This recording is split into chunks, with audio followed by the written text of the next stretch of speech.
Guys, अगर आपने इतिहास के पेपर के लिए अभी तक कुछ भी नहीं पढ़ा है तो ये वीडियो आपके लिए बहुत ही हेल्पफुल होने वाला है, तो ये वीडियो आपको एंड तक देखना है। यहाँ पर हम हिस्ट्री का जो आपका पेपर है उसका फुल सॉल्यूशन देखेंगे और इस पेपर से कई सारे क्वेश्चन आपके आस भी किए जाएंगे बोर्ड एग्जाम में, तो वीडियो को आप पूरा देखें, बिल्कुल भी आपको वीडियो को स्किप नहीं करना है। पहला क्वेश्चन यहाँ पर दिया गया है कि हड़प्पा सभ्यता के किस स्थल से जाते हुए खेत के साक्ष्य प्राप्त हुए थे। तो फर्स्ट ऑप्शन है धौलावीरा, सेकंड है रोपड़, नेक्स्ट है कालीबंगा और इसके बाद यहाँ पर अगला ऑप्शन दिया गया है चहुंदड़ू। तो हड़प्पा संस्कृति के किस स्थल से जाते हुए खेत के साक्ष्य प्राप्त हुए, तो यहाँ पर आपका राइट ऑप्शन कौन सा हो जाएगा, राइट ऑप्शन हो जाएगा कालीबंगा। ठीक है, धौलावीरा, रोपड़, चहुंदड़ू गलत ऑप्शन है, रॉन्ग है, राइट हो जाएगा कालीबंगा। अब पहले यहाँ पर देख लेते हैं अतलग उत्तरीय प्रश्न सब्जेक्टिव क्वेश्चन में कौन कौन से इम्पोर्टेंट हैं। तो यहाँ पर पहला प्रश्न है कि चहुंदड़ों में मनके बनाने के लिए किन पदार्थों का उपयोग किया जाता था। तो आप इस तरह से लिखोगे कि चहुंदड़ों में मनके बनाने के लिए कई तरह की सामग्री का इस्तेमाल किया जाता था। इनमें पत्थर, धातु, मिट्टी और शंख जैसे पदार्थ शामिल थे। पत्थर कार्नेलियन जैसे सुंदर लाल रंग का पत्थर, जैस्पर, इसके बाद आप लिखोगे क्वार्ट्ज, स्फटिक, सेलखड़ी धातु, सोना, तांबा, कांस्य। तो चहुंदड़ों में मनके बनाने के लिए किन पदार्थों का उपयोग किया जाता था, तो इन पदार्थों का वहाँ पर उपयोग किया जाता था। ठीक है, किस तरह से आप लिखोगे कि चहुंदड़ों में मनके बनाने के लिए कई तरह की सामग्री का इस्तेमाल किया जाता था। इसके बाद नीचे आपको लिखना है, इनमें आपको पॉइंट बाय पॉइंट वहाँ पर लिखना है पत्थर, इसके नीचे आप लिखोगे धातु, इसके नीचे लिखोगे मिट्टी और शंख जैसे पदार्थ शामिल थे और इसके आगे जो दिया गया इस तरह से आप वहाँ पर लिख कर आओगे। ठीक है,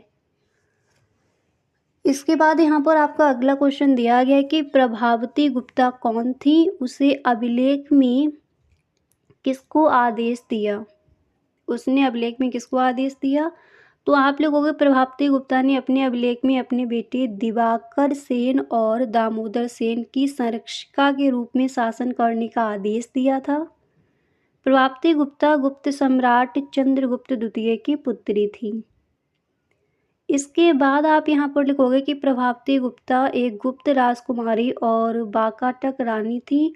उनका विवाह बाकाटक नरेश रुद्रसेन द्वितीय से 380 ईस्वी के आसपास हुआ था। रुद्रसेन द्वितीय शैव मतानुयायी थे जबकि प्रभावती वैष्णव मत को मानने वाली थी। इसके बाद आप लिखोगे अपने पति की मृत्यु के बाद उन्होंने लगभग 390 से 410 तक बाकाटक राजवंश पर शासन किया।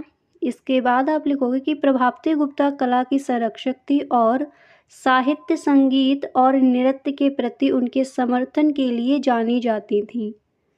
प्रभावती गुप्ता अपने धर्मार्थ कार्यों के लिए भी जानी जाती थी। प्रभावती गुप्ता को भारतीय इतिहास की महारानियों में से एक के रूप में याद किया जाता है। नेक्स्ट क्वेश्चन है कि सती प्रथा के कौन से तत्वों से बर्नियर का ध्यान अपनी ओर खींचा। तो आप लिखोगे कि सती प्रथा के बारे में आक्रमणकारियों ने आने और महिलाओं की स्वैच्छिक व्यवस्था का अपभ्रंश होना जैसे तत्वों के फ्रांसवा बर्नियर का ध्यान अपनी ओर खींचा होगा। फ्रांसवा बर्नियर ने अपनी यात्रा वृत्तांत Travels in the Mughal Empire में भारत के राजनीतिक, धार्मिक और आर्थिक स्थिति का विस्तृत वर्णन किया है। इसके बाद आप लिखोगे कि सती प्रथा एक प्राचीन हिंदू प्रथा थी। इस प्रथा में विधवा अपने मृत पति की चिता पर आत्मदह कर लेती थी। आक्रमणकारियों द्वारा पुरुषों की हत्या कर दी जाने पर उनकी पत्नियां अपनी अस्मिता और आत्मसम्मान को महत्वपूर्ण समझकर आत्मदेह कर लेती थीं। इसके बाद आप लिखोगे कि ब्रिटिश शासित भारत के पहले governor general Lord William Bentinck ने दिसंबर 1829 में सती प्रथा को प्रतिबंधित कर दिया था। और इतना लिखने के बाद इसके बाद आपको लिखना है कि सती प्रथा को रोकने के लिए सती प्रथा यानी रोकथाम अधिनियम 1987 पारित किया गया था। तो यहाँ पर क्वेश्चन क्या है कि सती प्रथा के कौन से तत्वों से बर्नियर का ध्यान अपनी ओर खींचा, तो उसको आपने देख लिया। इसी के साथ आपने यहाँ पर समझ लिया कि सती प्रथा क्या है। ठीक है, तो सती प्रथा एक प्राचीन हिंदू प्रथा थी, और वो क्या थी और वो किस तरह से उसको और उसका किस तरह से उसको रोका गया है, तो वह उसको भी यहाँ पर आपने देख लिया। अधिनियम 1947 को पारित किया गया था सती प्रथा रोकने के लिए। सती प्रथा यानी रोकथाम अधिनियम 1987 पारित किया गया था। इसके बाद अगला क्वेश्चन है कि विजयनगर की जल आवश्यकताओं को किस प्रकार पूरा किया जाता है। आप लिखोगे विजयनगर साम्राज्य की जल आवश्यकता को पूरा करने के लिए जलाशयों, नदियों, कुओं, बावड़ियों और जल संरक्षण तकनीकों का इस्तेमाल किया जाता था। आपको हेडिंग डाली है जलाशय और तालाब, और इसमें आप लिखोगे कि विजयनगर में जलाशयों और तालाबों का निर्माण किया गया था। इन जलाशयों में बारिश का पानी जमा किया जाता था। इनसे कृषि और घरेलू ज़रूरतों के लिए पानी मिलता था। इसके बाद यहाँ पर आपको नेक्स्ट हेडिंग डाली है नदियों का इस्तेमाल। नदियों का इस्तेमाल हेडिंग डालने के बाद इसमें आप लिखोगे कि तुंगभद्रा जैसी नदियों से पानी के लिए नहरें बनाई गई थी। इन नहरों में सिंचाई और घरेलू ज़रूरतों के लिए पानी मिलता था।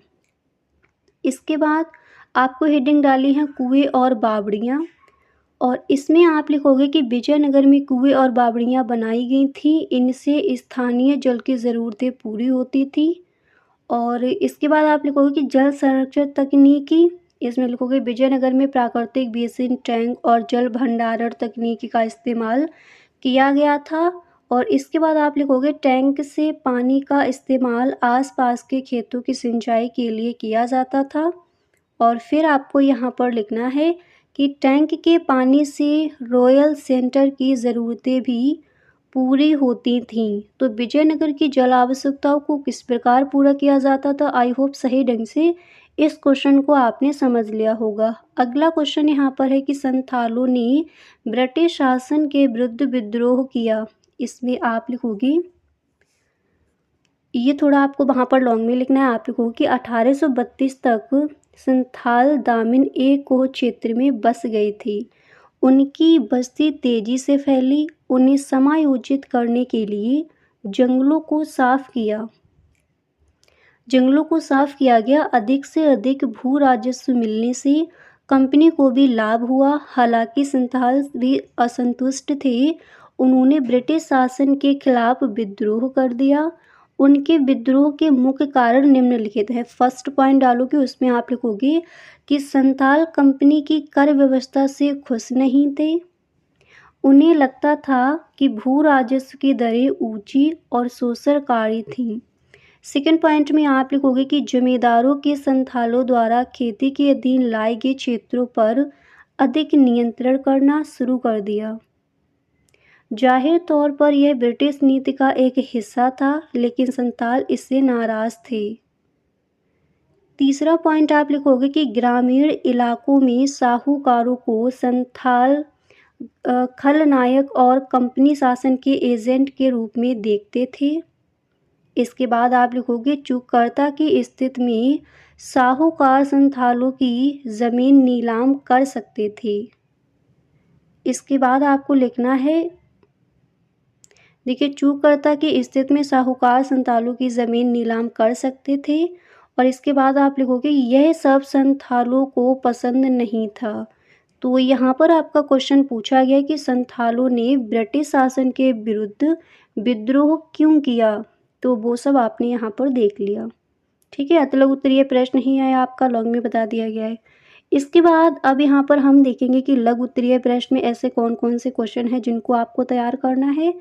तो लघु उत्तरीय प्रश्न में पहला प्रश्न है हड़प्पा पुरास्थलों के शवाधान विधि का संक्षिप्त विवरण। आप लिखोगी कि हड़प्पा सभ्यता के लोग अंतिम संस्कार के लिए शवदाह या शावदान विधि का पालन करते थे। शावदान विधि मृतक को दोनों हाथों में फूल दिए जाते थे, फिर उसे लकड़ी के चौखट पर रखा जाता था। कोई लड़की या महिला मृतक के शव के पास खड़ी होती थी और उसे आग के लिए तैयार करती थी। जब शव थोड़ा जलने लगता था तब उसे बुझा दिया जाता था, फिर सबकी राख को इकट्ठा किया जाता था। ठीक है?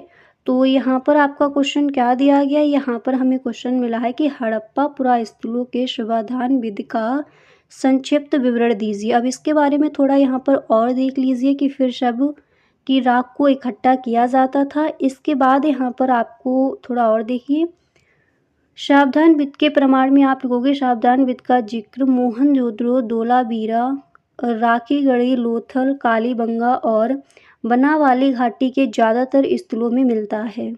हड़प्पा के दक्षिणी भाग में एक कब्रिस्तान मिला है जिसे विद्वानों ने कब्रिस्तान ईच का नाम दिया है। इसके बाद आप लिखोगे कि इस कब्रिस्तान से मनुष्य के साथ पालतू कुत्तों को दफनाए जाने के प्रमाण भी मिले हैं। तो इसके बारे में सावधान वित्त का प्रमाण कहाँ कहाँ मिला है, तो इसके बारे में यहाँ पर आपको बता दिया क्योंकि ये आपका लघु उत्तरीय प्रश्न है और लघु उत्तरीय प्रश्न आपको ज़्यादा शॉर्ट में वहाँ पर नहीं लिख कर आना है। तो हड़प्पा पुरास्थलों के शवदाह विधि का संक्षिप्त विवरण दीजिए। तो आई होप इस क्वेश्चन को आपने सही ढंग से समझ लिया। इसी के साथ यहाँ पर अगला क्वेश्चन आपका क्या दिया गया उसको देख लीजिए। इसी के साथ ही यहाँ पर नेक्स्ट क्वेश्चन दिया गया कि स्तूपों का निर्माण कहाँ और क्यों किया गया। तो सबसे पहले गाइस इसका आप जो इसका चित्र है उसको देख लीजिए कि स्तूप किस तरह का दिखता है। ठीक है, उसके बाद इसका आंसर क्या है उसको भी यहाँ पर हम देखेंगे। तो इस तरह का जो आपका स्तूप है उसकी जो संरचना है वो ये है। इसके बाद यहाँ पर इसके बारे में देखिए, आप लिखोगे कि स्तूपों का निर्माण बौद्ध धर्म के तहत पवित्र अवशेषों को रखने के लिए किया गया था। इन्हें पूजा और तीर्थ स्थल के रूप में भी इस्तेमाल किया जाता है। इसके बाद यहाँ पर आपको लिखना है कि स्तूपों का निर्माण भारत, दक्षिण पूर्व एशिया और पूर्वी एशिया में किया गया। कहाँ बनाए गए स्तूप, आप लिखोगे कि सांची का स्तूप मध्य प्रदेश के रायसेन जिले में स्थित है। यह स्तूप सम्राट अशोक ने बनवाया था।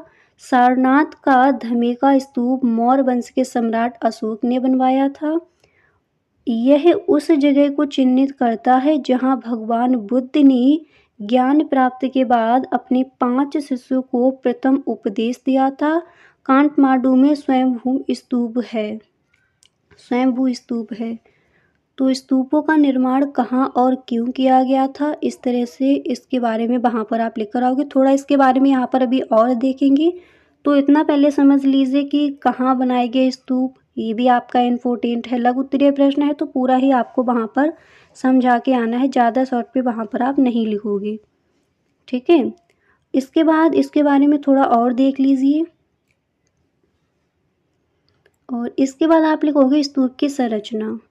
स्तूप एक गोल टीके के आकार की संरचना है, यहाँ पर आप देख सकते हो। स्तूप के शीर्ष पर एक बालकनी होती है जिसे हर्मिका कहा जाता है। ऊपर देख लीजिए, हर्मिका के छज्जे का छाता और रेलिंग के साथ घेराव किया गया है।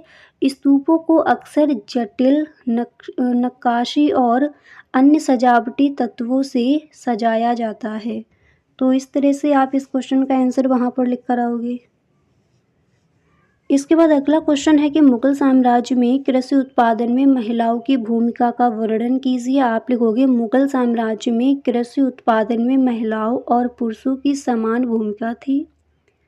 पुरुष जुताई और हल चलाते थे जबकि महिलाएं बुवाई, निराई, मड़ाई और फसल को फटकने का काम करती थीं।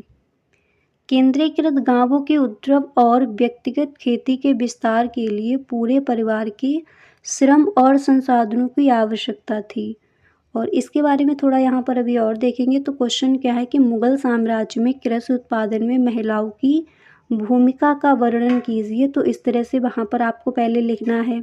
ठीक है, इतना लिखने के बाद यहाँ पर फिर थोड़ा और भी इसके बारे में समझिए। इतना लिखने के बाद वहाँ पर आप लिखोगे कि महिलाएं मुख्य रूप में बुआई, निराई तथा कटाई का काम करती थी और पकी हुई फसल का दाना निकालने में भी सहयोग करती थी। उत्पादन के कुछ पहलू जैसे सूत काटना, बर्तन बनाने के लिए मिट्टी को साफ करना और गूंथने कपड़ों पर कढ़ाई करना आदि मुख्य रूप से महिलाओं के श्रम पर आधारित थे। ठीक है। तो मुगल साम्राज्य में कृषि उत्पादन में महिलाओं की भूमिका का वर्णन कीजिए। तो इस तरह से वहाँ पर आप इस क्वेश्चन का आंसर लिख कर आओगे। इसके बाद कुछ और भी आपके मोस्ट इम्पोर्टेंट क्वेश्चन है, उनको भी यहाँ पर देखते हैं। तो वीडियो को गाइस आप बिल्कुल भी स्किप ना करें अगर हिस्ट्री के पेपर में आप फुल मार्क्स लाना चाहते हो। अब टाइम भी आपके पास ज़्यादा नहीं है, तो पूरा फोकस आपको अपनी स्टडी पर ही, जो आपके प्रीवियस ईयर क्वेश्चन है उनको ज़्यादा देखिए, ठीक है। और जो मॉडल पेपर है उनको सॉल्व कीजिए। अगर ये सब करके आप बोर्ड एग्ज़ाम देने जाओगे तो वहाँ पर अच्छे से आप पेपर को सॉल्व भी पूरा कर पाओगे, ठीक है। तो क्वेश्चन आपका लघु उत्तरीय प्रश्न में यहाँ पर क्या दिया गया है इसको एक बार पढ़ लीजिए। उसके बाद कुछ और भी आपके क्वेश्चन हैं, उन क्वेश्चंस को भी यहाँ पर देखेंगे। तो क्वेश्चन हमें मिला था कि मुगल साम्राज्य में कृषि उत्पादन में महिलाओं की भूमिका का वर्णन कीजिए। तो किस तरह से आपको करना है आपने देख लिया। चलिए, इसके बाद यहाँ पर गाइस से लघु उत्तरीय प्रश्न में यहाँ पर आपका क्वेश्चन दिया गया है। नेक्स्ट क्वेश्चन कि अबुल फजल द्वारा प्रस्तुत अकबर के दरबार का वर्णन कीजिए। अबुल फजल द्वारा प्रस्तुत अकबर के दरबार का वर्णन कीजिए। ये क्वेश्चन आपका किस में पूछा जाता है? लघु उत्तरीय प्रश्न में, ठीक है। तो इस क्वेश्चन का आंसर क्या हो जाएगा उसको भी यहाँ पर हम देखेंगे। इसके बाद नेक्स्ट क्वेश्चन पहले देख लीजिए यहाँ पर कि अमेरिकी गृह युद्ध ने भारतीय रैयतों के जीवन को किस प्रकार प्रभावित किया। ये भी आपका इम्पोर्टेंट है लघु उत्तरीय प्रश्न में। नेक्स्ट क्वेश्चन है नमक कानून स्वतंत्रता संघर्ष का महत्वपूर्ण मुद्दा क्यों बन गया। इस क्वेश्चन को भी आपको तैयार कर लेना है। किस में तैयार करना है? लघु उत्तरीय प्रश्न में, ठीक है। तो अबुल फजल द्वारा प्रस्तुत अकबर के दरबार का वर्णन कीजिए लघु उत्तरीय प्रश्न में। और दूसरा क्वेश्चन है ये भी लघु उत्तरीय प्रश्न का है, तीसरा भी क्वेश्चन। इसके बाद यहाँ पर अब हम देखेंगे कि विस्तृत उत्तरीय प्रश्न में कौन कौन से क्वेश्चन आप तैयार करेंगे। तो विस्तृत उत्तरीय प्रश्न में जो आपके मोस्ट इम्पोर्टेंट क्वेश्चन है इस बार के बोर्ड एग्जाम के लिए, उन्हीं क्वेश्चंस को यहाँ पर रखा गया है। तो चलिए गाइस उन क्वेश्चंस पर भी यहाँ पर हम डिस्कस कर लेते हैं।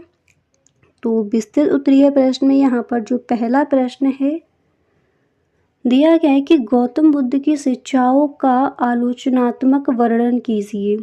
गौतम बुद्ध की शिक्षाओं का आलोचनात्मक वर्णन कीजिए, इसको आप तैयार कर लेंगे। इसी तरह से गाइस से जो आपका सेकंड क्वेश्चन क्या दिया गया है आप देख सकते हो। सेकंड क्वेश्चन आपको तैयार करना है कि सिंधु घाटी निवासियों के धार्मिक विश्वासों एवं रीति रिवाजों की प्रमुख विशेषताओं का विवेचन कीजिए अथवा प्रमुख विशेषताओं का वर्णन कीजिए। इसी के साथ यहाँ पर विस्तृत उत्तरीय प्रश्न में नेक्स्ट क्वेश्चन आप ये तैयार कर लेंगे कि स्तूप क्यों और किस प्रकार बनाए जाते थे, विस्तृत विवेचना कीजिए। स्तूप क्यों और किस प्रकार बनाए जाते थे, विस्तृत विवेचना कीजिए। तो यहाँ पर अभी आपने देखा था लघु उत्तरीय प्रश्न में क्वेश्चन आस्क किया गया था, तो किस तरह से स्तूप का आपने यहाँ पर चित्र भी देखा, ठीक है। अब गाइस और भी कुछ आपके क्वेश्चन रह गए हैं वो हम देखेंगे नेक्स्ट वीडियो में। तो गाइस मिलते हैं नेक्स्ट वीडियो में। अगर सच में आपको ये वीडियो अच्छा लगा है तो please tell me in the comment box. और आप इस वीडियो को एक लाइक कर दें और अपने सभी दोस्तों में एक बार इस वीडियो को आप शेयर ज़रूर करें। Okay, thank you so much.